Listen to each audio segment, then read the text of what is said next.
दोस्तों, पिछले वीडियो में मैं बताया था कुछ नाउन ऐसे होते हैं जो हमेशा प्लूरल में रखे जाते हैं और उसमें लगा हुआ एस हमेशा उसके साथ रहता है। अगर उस एस को हटा देंगे तो वर्ड गलत हो जाएगा और या तो उसका मीनिंग बदल जाएगा।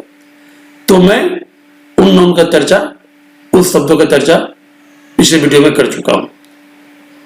और कुछ नाउन अनकाउंटेबल होता है जिसकी चर्चा हम दूसरी वीडियो में भी कर चुके हैं, जो वीडियो ऑलरेडी अपलोडेड है। तो दोस्तों, आज हम बताने जा रहे हैं कुछ ऐसा नाउन जो हमेशा अनकाउंटेबल होता है, यानी उसको पहले हम ए और एन का प्रयोग नहीं कर सकते हैं, ना ही उसका हम प्लूरल बना सकते हैं।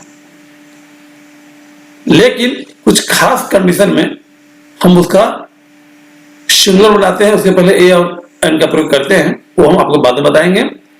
पहले आप ये देखिए कि कौन कौन से वे नाउन हैं जो हमेशा अनकाउंटेबल होते हैं, जबकि लगता है कि यह प्लूरल इसका हो सकता है, लेकिन उसका प्लूरल होता नहीं है। उस सेंस में प्लूरल में प्रयोग करने के लिए उसके पर्यायवाची वर्ड होते हैं जो आपको भी बताएंगे, लेकिन इसका प्रयोग जो वर्ड हम वही बताने जा रहे हैं उसका प्रयोग हमेशा अनकाउंटेबल में होता है और इसीलिए यह सिंगुलर नाउन माना जाता है। तो हमेशा यह सिंगुलर ही रहता है। आइए वर्ड कौन कौन से हैं इसे समझते हैं। दोस्तों, हेल्थ यह हमेशा अनकाउंटेबल होता है। होमवर्क, जिस तरह से हम वर्क को कभी सिंगुलर के प्लूरल बना लेते हैं, लेकिन होमवर्क को हम प्लूरल नहीं बनाएंगे, यह हमेशा सिंगुलर होता है। सिमिलरली मर्सी सिंगुलर होता है। न्यूज वेरी इंपॉर्टेंट, बहुत लोग बोलते हैं कि यह अच्छा न्यूज है, this is a good news, गलत हो जाएगा। This is good news only, क्योंकि न्यूज इज अनकाउंटेबल नाउन। ये इसका सिंगुलर और प्लूरल कैसे बनाते हैं इसके लिए हम पहले वीडियो बता चुके हैं। इसके पहले कुछ वर्ड होते हैं जो लगाया जाता है, जैसे a piece of, an item of, a blade of, इस तरह से कुछ वर्ड होते हैं जिसका प्रयोग हम करके इस तरह का अनकाउंटेबल नाउन को हम सिंगुलर और प्लूरल बनाते हैं, लेकिन सभी का नहीं। तो खैर, उसका वीडियो हम ऑलरेडी बना चुका हूं, अपलोड कर चुका हूं, उसे आप देख ले, उसे आप देख के समझ सकते हैं। अभी बताने जा रहे हैं ये अनकाउंटेबल नाउन कौन कौन से हैं, उसका प्रयोग बता रहे हैं। उसी तरह पे यानी वेतन, सेफ्टी सुरक्षा, सोप साबुन। ध्यान दीजिए दोस्तों, एक साबुन, ए सोप या वन सोप नहीं कहेंगे, सोप इज अनकाउंटेबल नाउन। उसी तरह एम्प्लॉयमेंट हमेशा अनकाउंटेबल नाउन, इसीलिए सिंगुलर। ट्रेवल सिंगुलर मतलब यात्रा। वेदर मौसम हमेशा सिंगुलर। Nonsense singular. प्रोग्रेस मतलब उन्नति या आगे बढ़ने की क्रिया जो होता है उसको प्रोग्रेस बोलते हैं, ये हमेशा सिंगुलर में प्रयोग होता है। वर्क पेपर ये भी हमेशा सिंगुलर में ही प्रयोग किया जाता है। तो ये जितने नाम हम बताए हैं, that all are considered to be uncountable, not countable, मतलब इसको हम काउंट नहीं कर सकते हैं, यह अनकाउंटेबल है और इसी कारण इसका प्रयोग सिंगुलर नाउन की तरह होता है और सिंगुलर वर्ब इसके साथ आता है। ठीक है दोस्तों, अब आगे देखिए।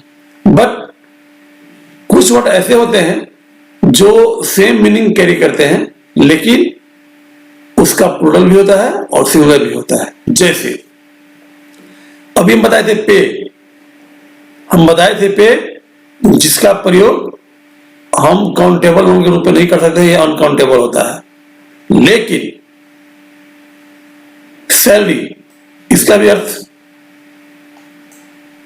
पेमेंट किसी से नहीं होता है, आमदनी किसी से होता है, वेतन किसी से नहीं होता है, लेकिन इसका प्रयोग काउंटेबल नहीं होता है और अनकाउंटेबल भी होता है, यानी ये काउंटेबल नाउन है।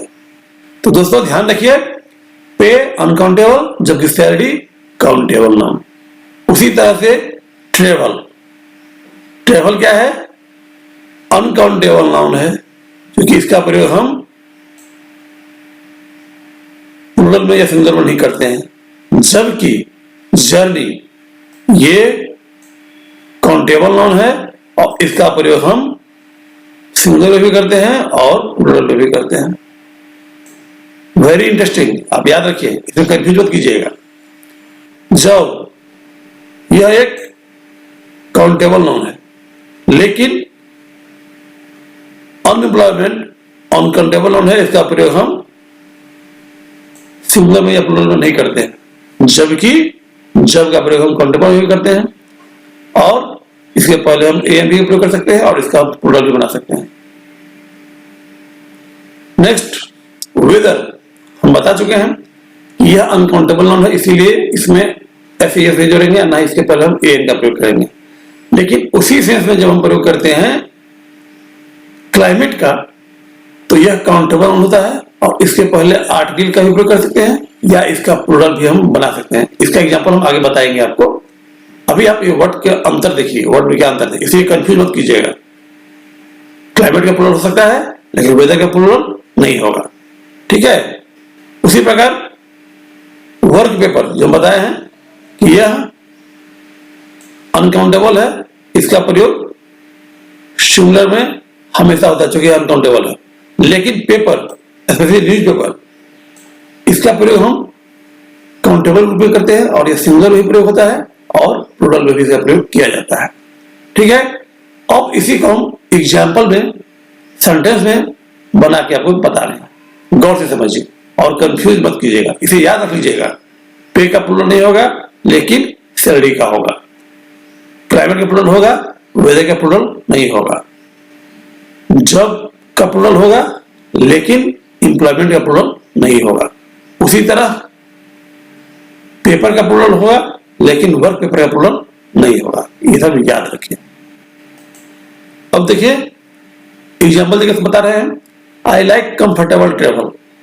ये सेंटेंस क्या है, कंफर्टेबल ट्रेवल। हम बता चुके थे कि ट्रेवल अनकाउंटेबल नाउन है, इसीलिए इसके पहले हम ए एन का प्रयोग नहीं करेंगे, इसीलिए ए का प्रयोग कंफर्टेबल ट्रेवल के पहले करना गलत होता क्योंकि ट्रेवल अनकाउंटेबल नाउन है। अब हम ट्रेवल का प्रयोग बता चुके थे चूंकि वह अनकाउंटेबल नाउन है, लेकिन हम ये भी बताए हैं कि जर्नी क्या है, काउंटेबल नाउन है, तो इसीलिए जर्नी का एग्जाम्पल देखिए, but I like a comfortable journey. हम बता चुके थे कि जर्नी काउंटेबल है, इसीलिए इससे पहले ए का प्रयोग किए हैं, या कंफर्टेबल जर्नीज वो भी सही है क्योंकि यह क्या है, काउंटेबल नाउन, इसीलिए इसका प्लूरल भी बन सकता है।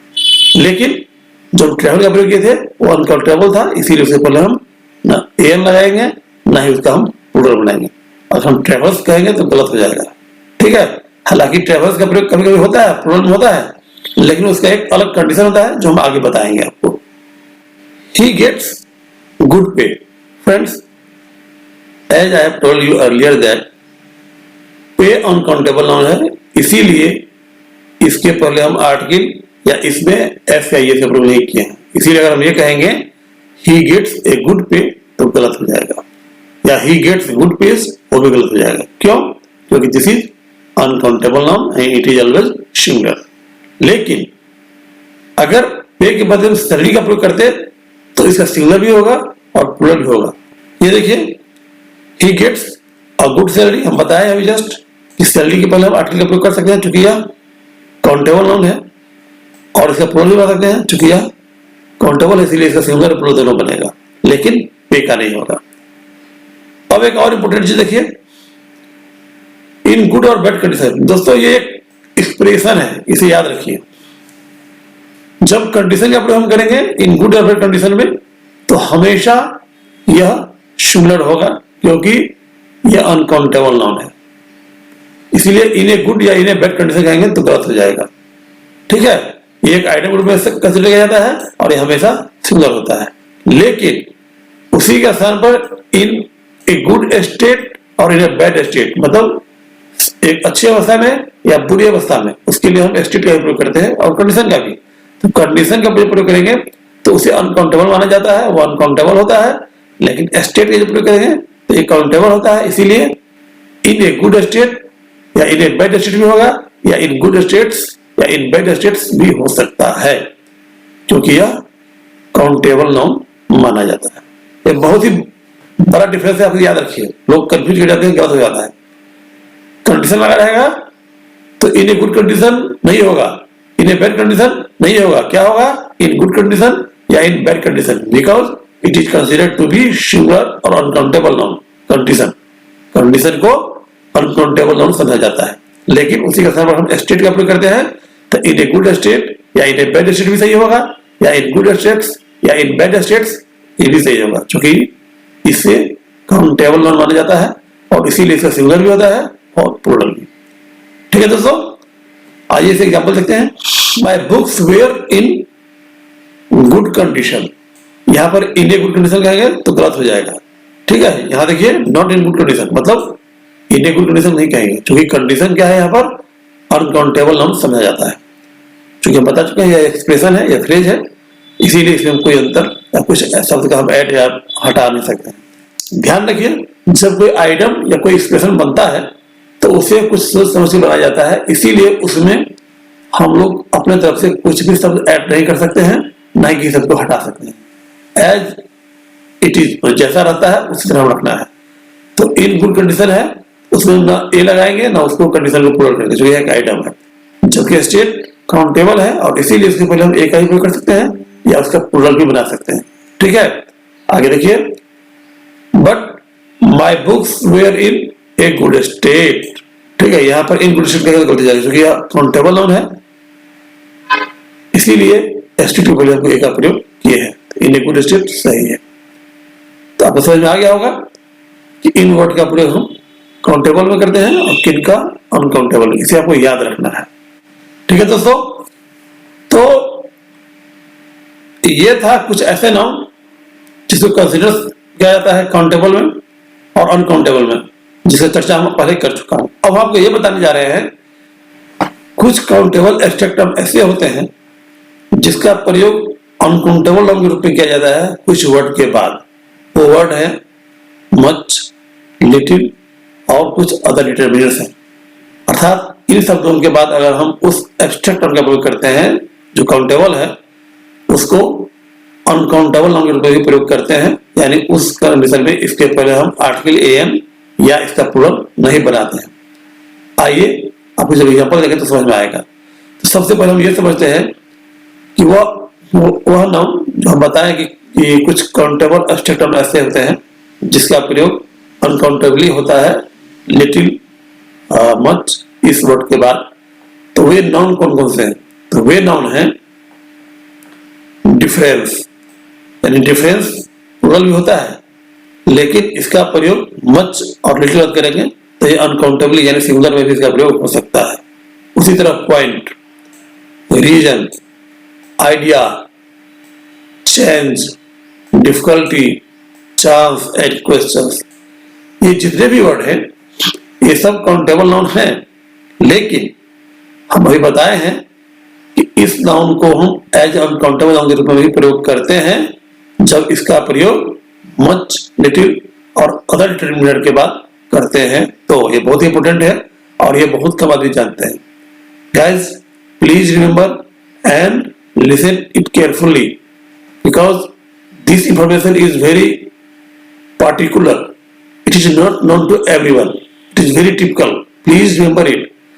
हम बता चुके हैं कि आइडिया इसका प्लूरल होता है, चेंज सिंगुलर प्लूरल होता है, रीजन सिंगुलर होता है, प्लूरल होता है, लेकिन हम यहाँ ये बताने जा रहे हैं कि इसका प्रयोग अनकाउंटेबल नाउन के रूप में होता है कब? जब इसका प्रयोग मच, लिटिल या अदर डिटरमिनर के बाद होता है, तो उस समय हम ये नहीं कह सकते हैं कि यहाँ ये गलत है। अगर हम कहते हैं मच आइडियाज तो ये गलत नहीं होगा। कब? वो कंडीशन बता रहे हैं। आइडिया प्लूरल होता है, मेनी आइडियाज होता है। आप जब मच आइडिया बोलेंगे तो लोग गलत कहेगा, लेकिन वो गलत नहीं होगा क्योंकि इसका रूल है। उस नाउन का प्रयोग जैसे डिफरेंस, पॉइंट, रीजन, आइडिया, इस सब का प्रयोग जब हम लिटिल या मच की बात करेंगे तो इसका अनकाउंटेबल रूप में प्रयोग कर सकते हैं और सही माना जाता है। आइए अब एग्जांपल देके समझते हैं। There is not much difference between begin and start. मतलब begin और start में बहुत सारा अंतर नहीं है। यहाँ पर डिफरेंस का प्रयोग एज ए एब्स्ट्रैक्ट टर्म किया गया है अनकाउंटेबल रूप में, जबकि डिफरेंस का प्लूरल भी होता है। हम बता चुके हैं यहाँ मच है और उसके बाद डिफरेंस का प्रयोग किए हैं, तो ये सही है। ठीक है, नेक्स्ट देखिए, I don't see much point, मैं इसमें बहुत ज्यादा चीज नहीं देख पाता हूँ, बहुत ज्यादा बिंदु नहीं देख पाता हूँ। एक्चुअली पॉइंट के प्लूरल पॉइंट्स होता है, तो हम कह सकते थे I don't see many points, वो भी सही होगा, वो भी गलत नहीं होगा। लेकिन अगर मच पॉइंट कहते हैं तो ये भी गलत नहीं है। दोस्तों यही आपको बता रहे हैं कि जनरली लोग समझेंगे कि मच पॉइंट गलत है, क्योंकि पॉइंट काउंटेबल नाउन है, लेकिन नहीं, कुछ काउंटेबल नाउन ऐसे होते हैं जिसका प्रयोग लिटिल या मच के बाद किया जा सकता है अनकाउंटेबल नाउन के रूप में, उसमें पॉइंट भी आता है। इसीलिए I don't see much point in arguing about it सही है। ठीक है, नेक्स्ट देखिए, वी हैव लिटिल रीजन, यहां पर रीजन के पहले हम लिटिल का प्रयोग किए हैं, इसलिए यहां पर रीजन अनकाउंटेबल नाउन में प्रयोग हुआ है और वो सही है। ठीक है, हम कह सकते थे वी हैव फ्यू रीजन्स, वो भी सही होगा, जो रीजन काउंटेबल नाउन है तो फ्यू का ही प्रयोग होना चाहिए। लेकिन कुछ पर्टिकुलर केस में जो बताया है कि कुछ नाउन, जो नाउन की चर्चा आगे कर चुके हैं, कौन कौन सा noun, difference, point, reason, idea, change, इस तरह का नाउन जो है इसका प्रयोग हम मच और लिटिल और इस तरह के अदर डिटरमिनर के बाद अनकाउंटेबल नाउन के रूप में भी कर सकते हैं, वो गलत नहीं होगा। इसीलिए we have little reason to expect prices to fall सही है। ठीक है, आगे देखिए, I haven't got much idea, ये भी सही है, मिनी आइडिया तो सही है ही, लेकिन मच आइडिया भी गलत नहीं है, क्योंकि हम इसका रूल वगैरह जो आपको बता चुके हैं। Next, there is not any change, any changes भी सही है, लेकिन चूंकि हम बता चुके हैं कि चेंज भी उस तरह का नाम है जिसका प्रयोग अनकाउंटेबल रूप में होता है इनडिटरमिनेट के बाद, मच इंडिट के बाद, इसीलिए ये भी सही है। दे एक्सपीरियंस्ड लिटिल डिफिकल्टीज, हम बता चुके हैं लिटिल डिफिकल्टीज सही है, वैसे डिफिकल्टीज भी होता है, there are many difficulties in going there, सही है, क्योंकि डिफिकल्टीज काउंटेबल नाउन है, लेकिन हम बता चुके हैं कि कुछ नाउन ऐसे होते हैं जिसका प्रयोग मच, लिटिल या डिटरमिनेंट्स के बाद जो करते हैं अनकाउंटेबल नाउन के रूप में प्रयोग करते हैं, उसमें एक डिफिकल्टी भी है। डिफिकल्टी एक वर्ड भी है जिसका प्रयोग हम अनकाउंटेबल नाउन के रूप में करते हैं मच या लिटिल के बाद, इसे ध्यान में रखना होगा। Do you think we have much chance of catching, यहां भी यही है, मच के बाद चांस का प्रयोग किए हैं और ये सही है। अब दोस्तों इससे संबंधित एक और महत्वपूर्ण बात याद रखिए, हैव डिफिकल्टी उसके बाद V4, ये एक्सप्रेशन है, जिस तरह से एक्सप्रेशन बताए थे इन ए गुड स्टेट और इन ए बैड स्टेट, लेकिन इन गुड कंडीशन या इन बैड कंडीशन होता है, वहां पर कंडीशन के पहले ए का प्रयोग नहीं किए थे, जबकि स्टेट के पहले किए थे, तो वो एक्सप्रेशन था, उसे चेंज नहीं कर सकते हैं। उसी तरह का एक एक्सप्रेशन होता है have difficulty in plus B4, यानी कुछ करने में दिक्कत होना, तो उस सेंस में हमेशा डिफिकल्टी होगा, डिफिकल्टीज नहीं होगा, ये याद रखिए। ठीक है, उस एग्जाम्पल देख लीजिए, I have difficulty in remembering faces, मतलब चेहरा याद करने में मुझे परेशानी होती है, दिक्कत होती है, तो आई हैव डिफिकल्टी, डिफिकल्टीज नहीं, याद रखिए, ये बहुत इंपॉर्टेंट है। तो एक्सप्रेशन जो भी बताते हैं, यानी जो भी आइटम के प्रयोग होता है, उसे उसी तरह का प्रयोग करना चाहिए, उसमें कोई भी जोड़ घटाव या हटाना नहीं करना चाहिए, मतलब कोई भी शब्द उसमें ना जोड़े ना कोई भी शब्द उससे हटाए। दोस्तों जैसा कि हम अभी आपको बताए हैं कि कुछ आइटम या कुछ एक्सप्रेशन ऐसे होते हैं जिसमें हम बदलाव नहीं करते हैं, तो आइए कुछ एक्सप्रेशन हम बताने जा रहे हैं जो आपको लगेगा कि यह गलत है, लेकिन एक्चुअली वो है सही, क्योंकि वह एक एक्सप्रेशन है। कुछ अनकाउंटेबल नाउन ऐसे होते हैं जिसे प्लूरल नहीं बनाया जाता, लेकिन कुछ खास एक्सप्रेशन में उस अनकाउंटेबल नाउन को प्लूरल में प्रयोग किया गया है, जिसे हम बदल नहीं सकते हैं। इसीलिए उस एक्सप्रेशन को जानिए ताकि आप उसे गलत ना करें।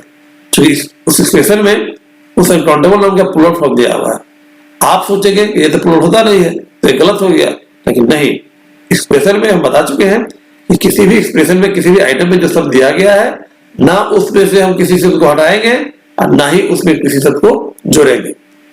तो कौन कौन से एक्सप्रेशन है आइए बता रहे हैं। He goes running in all weathers.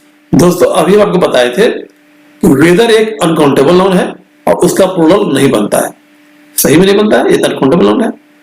जबकि क्लाइमेट का प्रयोग प्लूरल में भी होता है और सिंगुलर में भी होता है, चूंकि वह काउंटेबल नाउन है।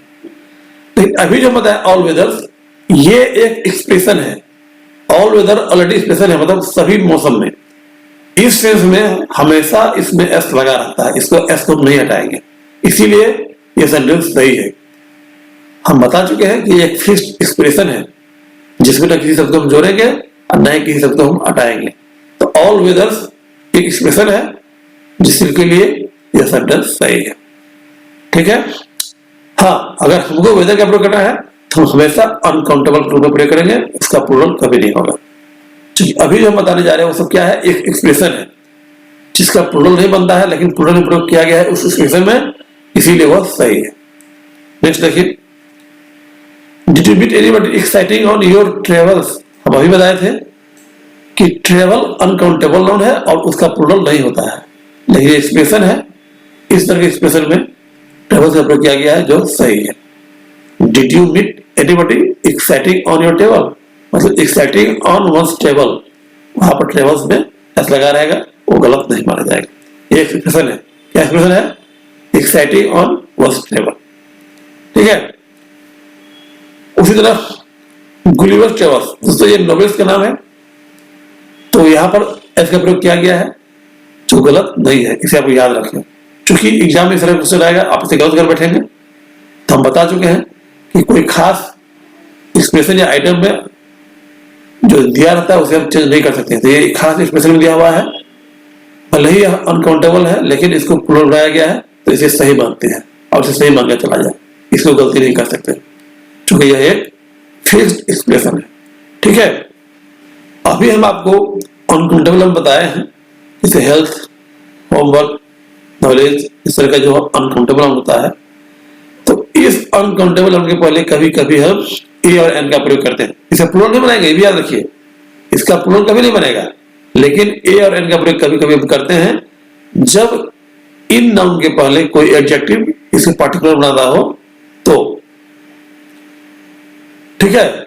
तो ये देखिए, sometimes an may be used with certain uncountable noun, especially उस नाउन को जो रेफर करता है ह्यूमन इमोशंस और मेंटल एक्टिविटी, खासकर उस नाउन के पहले जो आदमी का इमोशन बताता हो या आदमी के एक्टिविटी से संबंधित हो, यानी मेंटल एक्टिविटी से संबंधित हो, उसके पहले हम आर्टिकल एन का प्रयोग करते हैं, भले ही अनकाउंटेबल नाउन हो तब भी। उसका आपको एग्जांपल भी बताने जा रहे हैं, ये देखिए। We need a secretary with a first class knowledge। आपको पता है नॉलेज क्या है और अनकाउंटेबल नाउन है, लेकिन यहाँ पर हम ए का प्रयोग किए हैं, क्योंकि नॉलेज के पहले क्या प्रयोग किए हैं, फर्स्ट क्लास, ये एडजेक्टिव जिसको क्वालिफाई करता है। तो इस कंडीशन में ये क्या हो जाता है, पार्टिकुलर हो जाता है, और इसीलिए इसमें आर्टिकल ए का प्रयोग किए हैं। नॉलेज किससे संबंधित है, अभी बताए थे, मेंटल एक्टिविटी से संबंधित रहेगा तो उसके पहले हम ए का प्रयोग कर सकते हैं, या इमोशन से संबंधित हो तो चूंकि नॉलेज मेंटल एक्टिविटी है इसीलिए हम यहाँ पर आर्टिकल ए का प्रयोग कर सकते हैं। लेकिन हम बता चुके हैं कि इसका प्लूरल नहीं होता है, हम ये नहीं कर सकते हैं विथ फर्स्ट क्लास नॉलेज, नहीं कर सकते हैं, एक गलत हो जाएगा। ठीक है। उसी तरह she has always had a deep distrust, distrust मतलब होता है अविश्वास, जो अनकाउंटेबल नाउन है, यह भी ह्यूमन इमोशन से संबंधित है, इसीलिए जब इसको हम डीप एडजेक्टिव में क्वालिफाई करता है तो इससे पहले हम आर्टिकल ए का प्रयोग कर दिया है, जो सही है, भले ही यह है uncountable noun. Right. That child shows a surprising understanding, understanding mental activity है और सरप्राइजिंग एडजेक्टिव जो क्वालिफाई करता है, इसीलिए आर्टिकल ए का प्रयोग यहाँ पर हम कर दिए हैं, जो सही है। ठीक है। तो the child shows a surprising understanding of adult behaviour, यहां पर ये सेंटेंस सही है। My parents wanted me to have a good education, friends education is uncountable, लेकिन जब एजुकेशन क्वालिफाई किया जाता है गुड या किसी और एडजेक्टिव से तो उससे पहले हम आर्टिकल का प्रयोग कर सकते हैं, इसलिए यहाँ पर आर्टिकल ए का प्रयोग हम किए। हम बता चुके हैं रूल कि कुछ अनकाउंटेबल नाउन के पहले हम आर्टिकल का प्रयोग कर सकते हैं, ए का प्रयोग या एन का प्रयोग, जब वह नाउन व्यक्ति के इमोशन या मेंटल एक्टिविटी से संबंधित हो तो, लेकिन उसमें भी उसे नाउन को कोई एडजेक्टिव या कोई डिटरमिनर क्वालिफाई करता हो तब। तो इसीलिए ए गुड एजुकेशन, एजुकेशन क्या है? मेंटल एक्टिविटी है, उसे क्वालिफाई क्या करता है? गुड। इस कारण इसके पहले हम आर्टिकल ए का प्रयोग किए हैं जो बिल्कुल सही है। ठीक है, आगे ए गुड स्लीप, ये स्लीप क्या है? अनकाउंटेबल नाउन है लेकिन मेंटल एक्टिविटी है और इससे पहले एडजेक्टिव गुड दिया हुआ, इसीलिए इससे पहले हम आर्टिकल ए का प्रयोग किए हैं जो सही है। इस तरह से बहुत सारा अनकाउंटेबल नाउन के पहले भी हम आर्टिकल का प्रयोग करते हैं जो सही रहता है, इसे बारीकी से आपको समझना है। तो दोस्तों आप समझ गए होंगे कि कभी कभी अनकाउंटेबल नाउन के पहले भी आर्टिकल ए का प्रयोग कर सकते हैं जबकि उसका हम प्लूरल नहीं बनाएंगे, लेकिन वो आर्टिकल का ही प्रयोग कब करेंगे?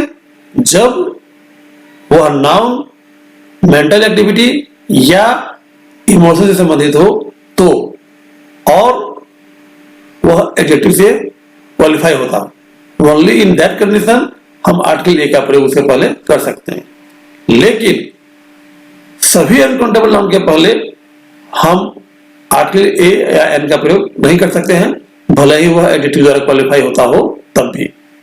सिर्फ वही नाउन क्वालिफाई होगा जो मेंटल एक्टिविटी या ह्यूमन इमोशन से संबंधित हो तो। ठीक है, और अगर नाउन जो अनकाउंटेबल है उसके साथ हम आर्टिकल का प्रयोग नहीं करेंगे, भले ही उसके पहले एडजेक्टिव का प्रयोग किया गया हो तब भी। आइए वो एग्जांपल दिखाते हैं। दोस्तों हेल्थ, हेल्थ क्या है? अनकाउंटेबल नाउन है, यह ना तो ह्यूमन इमोशन से संबंधित है और ना ही मेंटल एक्टिविटी से, इसीलिए इसके पहले हम आर्टिकल का प्रयोग नहीं करेंगे, भले ही यह एडजेक्टिव द्वारा क्वालिफाई होता हो तो भी।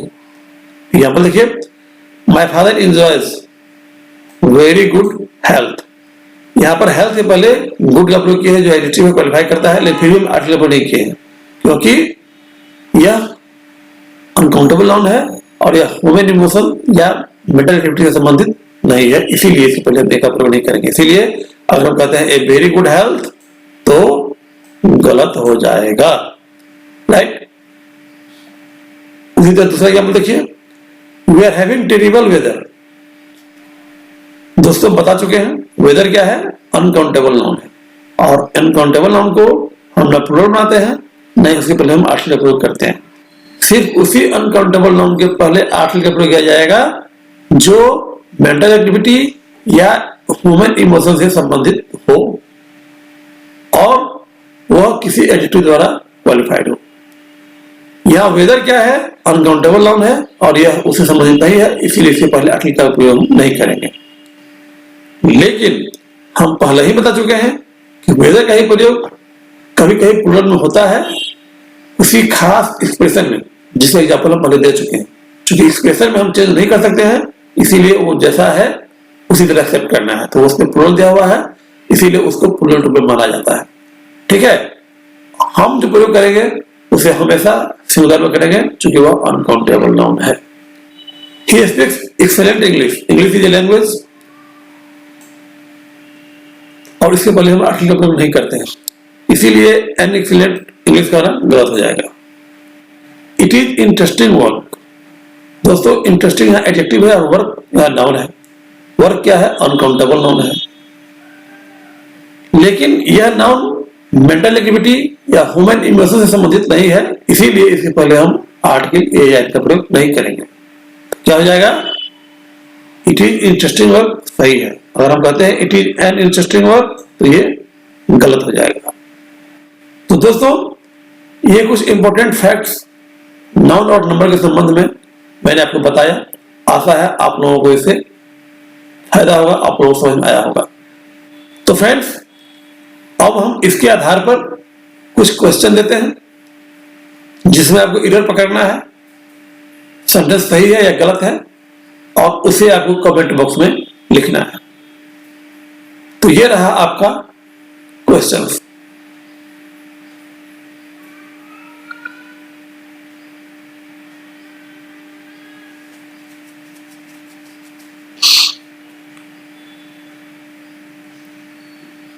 ओके फ्रेंड्स, सभी क्वेश्चंस को सॉल्यूशन करके आप कमेंट बॉक्स में लिखिए, मैं उसे रिप्लाई करूंगा, चेक करूंगा कि आपने सही बनाया या नहीं।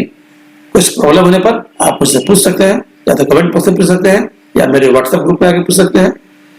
नेक्स्ट वीडियो में फ्रेंड्स फिर कुछ नए पॉइंट के साथ मैं फिर कुछ नया चीज बताऊंगा। तब तक के लिए बाय बाय।